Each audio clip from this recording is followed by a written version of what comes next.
JPSC और BSSC जो सुधार मंच है, उसके विरोध प्रदर्शन के बाद जो कुछ परीक्षाएं रद्द, इसमें कौन कौन सी परीक्षाएं रद्द हुई और कब से कब तक जो परीक्षाएं हुई हैं और जो किस एजेंसी के द्वारा हुआ है?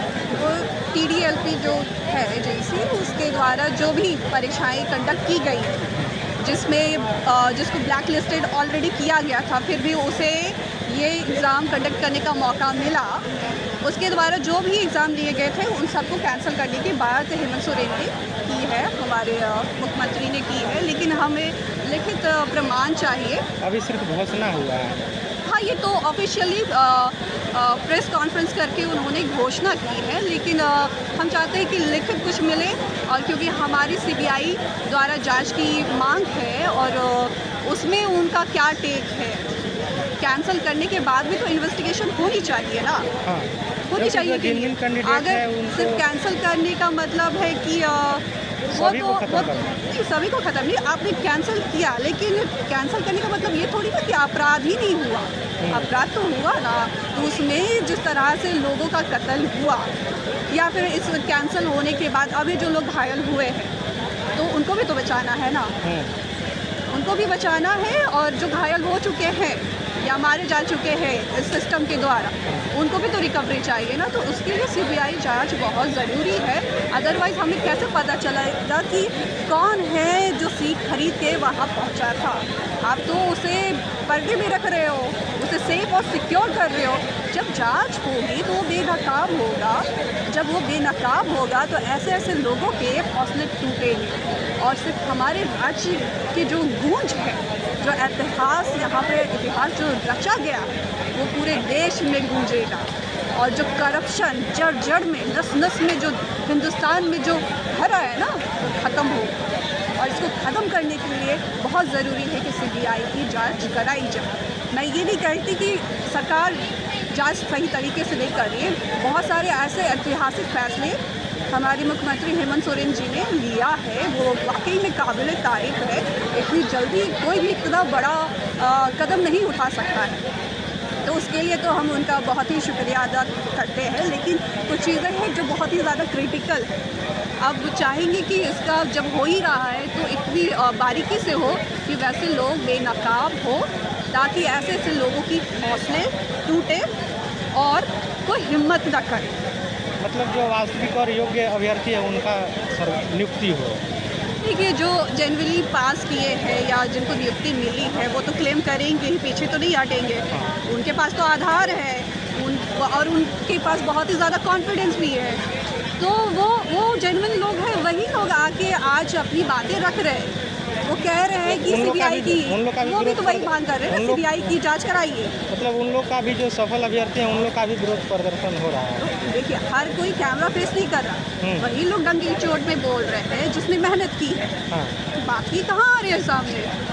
अभी हम वीडियो क्लिप चला रहे हैं तो 2-4, एक महिला और एक पुरुष, मतलब उन्हीं का ज़्यादा सर्कुलेट बहुत कम है। नहीं, एक ही 2 लोगों का सर्कुलेट ज़्यादा हो रहा है वैसा, जिसका मतलब क्या है, बाकी लोग क्यों पीछे है, बाकी लोगों को क्यों नहीं उस तरह का चीख और दहाड़ निकल रही है उनकी। हो सकता है वो चाहते होंगे कि नौकरी करते रहें, प्रोटेस्ट ना करें, ताकि फेस बाहर आ जाए सोसाइटी में उनका जो स्टेटस है। इसमें क्या सोसाइटी में स्टेटस वगैरह है, सब घायल हुए हैं, हम लोग भी तो घायल है ना। क्या हमारा स्टेटस नहीं है क्या? हम लोग इतने वो है, ऐसा नहीं है। हर किसी का, गरीब हो अमीर हो, चाहे किसी भी जगह में लोग उसे जानते हैं, तो इसका मतलब उनका स्टेटस है। आप क्यों नहीं क्लियरली कैमरा फेस कर पा रहे हो? और हम जब यहाँ पे स्ट्रगल कर रहे थे, उस तरह की जब बात कर रहे थे, तब आपको क्यों नहीं चिंता हुई? तब आप क्यों नहीं आए? या तो आप हमारे सपोर्ट में आके खुद ही बोलते कि हम भी वही मांग करते हैं, तो कैंसिल होने की बात तो नहीं होती। फिर अगर आपकी चुप्पी बताती है कि आप में खामियां है, और सरकार ने ये साबित किया है एग्ज़ाम कैंसिल करके कि हाँ उसमें हुआ है धांधली हुई। ऐसा भी तो हो सकता है कि जैसे भीड़ का दबाव हो। अरे ऐसे कैसे? भीड़ का कितना भी दबाव हो, आप सही इंसान के साथ गलत कर दीजिएगा। जब तक उसमें कुछ गलती ना हो, आप इतना बड़ा फैसला कैसे ले लीजिएगा? इतनी कैबिनेट की जो बैठक बैठाई गई, नौसिखिए लोग थोड़ी ना होंगे कि मजाक में इतना बड़ा स्टेप ले लेंगे। आप समझिए, इतना पीछे 12 साल पीछे जाने कोई मजाक है क्या? तो अच्छा, आप जो अभ्यर्थी जो वास्तविक अभ्यर्थी हैं जो उन योग्यता के आधार पर नियुक्त हुए हैं उनका भी साथ में रद्द हो गया।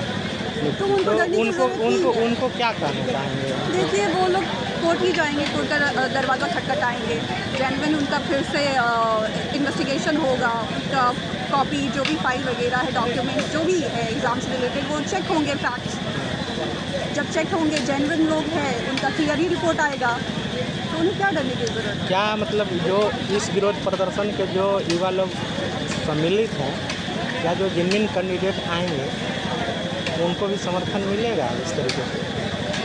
अब यहाँ पे तो सारा मैटर क्लियर हो चुका है। अब यहाँ पे सिर्फ एक ही सीबीआई की जांच की मांग, उनका भी वही मेरा मांग कहना होगा, क्या यहाँ भी है, वही मेरा होगा। कहना क्या है कि जो मतलब अपनी योग्यता के और प्रतियोगिता परीक्षा पास करके वास्तविक कैंडिडेट हैं जो बिना भ्रष्टाचार के नियुक्त हुए हैं, देखिए, उनका अगर उनकी जो विरोध प्रदर्शन नियुक्ति होगा तो क्या जो हमारे सहयोगी मित्र हैं जो अभ्यर्थी हैं और जो स्टूडेंट यूनियन हैं उन लोग उनका भी समर्थन करेंगे? मेरा कहना है अब तो हमारी लड़ाई एक ही होगी ना। अब तो दोनों लोग जांच की ही ना मांग कर रहे हैं। अब हमें सही साबित करने के लिए भी तो जांच कराना होगा ना। अगर उनके साथ गलत हुआ है तो वो भी तो वही जांच मांगेंगे, हम भी वही जांच मांग रहे हैं। तो उनको क्या कहेंगे आप? उनको यही कहेंगे कि देखिए, पहले होता था कि अपराध पर्दे के पीछे होता था, लेकिन अब वो पर्दा जो है वो टूट गया है। अब आप भी उसी खेमे में, उसी तराजू में, बराबरी में आ गए हो, और इसका एक ही उपाय है कि आपको सच का सामना करना पड़ेगा। जांच का सामना करना पड़ेगा। बिल्कुल, जांच का सामना करना पड़ेगा। अगर हमें कोर्ट नहीं है, अगर हमने सही तरीके से एग्ज़ाम दिया है, सारा प्रोसेस मैंने सही तरीके से किया है, तो हमको क्या डरने की ज़रूरत है? हमें डरने की ज़रूरत नहीं है। हम बेबाक तरीके से इन्वेस्टिगेशन के लिए राज़ी होंगे और चाहेंगे कि सरकार इस पे एक्शन ले और उन लोगों का चेहरा बेनकाब करे, ताकि भविष्य में किसी के साथ ऐसा ना हो। तो ये सारी चीज़ें होनी बहुत ज़रूरी है और उन्हें भी हमारा ही समर्थन करना चाहिए, क्योंकि आज उनको ये दिन इसलिए देखना पड़ रहा है क्योंकि उनके बीच में वैसे लोग और वैसे लोग मौजूद होंगे, तो वैसे ही लोगों को और पनाह मिलेगी, उनकी संख्या ज़्यादा बढ़ेगी। और अभी तो सिर्फ घोषणा हुआ, प्रेस कॉन्फ्रेंस हुआ है, लेकिन युवाओं का और अभ्यर्थियों का संख्या थोड़ा सा घट रहा है। देखिए, बारिश का भी कुछ असर है। कल शाम से ही जो बारिश हो रही है, अभी भी देखिए झिमी बारिश हो रही है बहुत ज़्यादा। मुझे भी आने में थोड़ा वक्त लग गया, मेरी भी तबीयत थोड़ी सी कुछ खास नहीं है, लेकिन हम लोग साथ हैं। लड़ाई हमारी कब तक अभी बैठेंगे? जब तक लिखित प्रमाण नहीं मिलेगा तब तक या हम जब तक हमें इस तरह का क्लैरिटी नहीं मिलेगा कि हाँ अब हमारे हित में बाकी का जो प्रोसेस है वो चलेगा, हम ये अपना माइंड क्लियर करके यहाँ से उठना चाहेंगे कि सरकार हमारी ही फेवर में सारे काम करने वाले हैं। क्योंकि एक बार हम उठ जाते हैं तो जैसे कि अभी नीट का एग्ज़ाम में हुआ, कुछ पता ही नहीं चल रहा है उसमें क्या इन्वेस्टिगेशन हो रही है, किस तरह से हो रही है, केंद्र की सरकार क्या कर रही है, उसका कोई रिपोर्ट नहीं आ रहा है। 40-50 को हटा के फिर 10 की अभी नियुक्ति कर दी है और फिर चुपके सोशियोलॉजी का और इंग्लिश का और कॉमर्स का जो पेपर है वो कैंसिल कर दिया है। कैंसिल करने के बाद 10 की नियुक्ति कर दी है, तो कुछ भी हो सकता है ना। जिस नीट का भी सुने कि पेपर में कुछ गड़बड़ी हुई है, उसमें तो होता ही रहता है, इसीलिए तो उस तरह का स्टेप लिया गया। लेकिन अब यहाँ पे है कि हम लोग चाहते हैं कि सब कुछ क्लियर हो और हमें टाइम टू टाइम रिपोर्ट भी मिले। अगर हम यहाँ से उठ के जाते हैं तो वो जो प्रोसेस है रिपोर्ट का वो हमें मिलता रहे। ट्रांसपेरेंसी पूरी होनी चाहिए कि आप क्या स्टेप ले रहे हैं, कहाँ तक आप पहुँच रहे हैं, कहीं ऐसा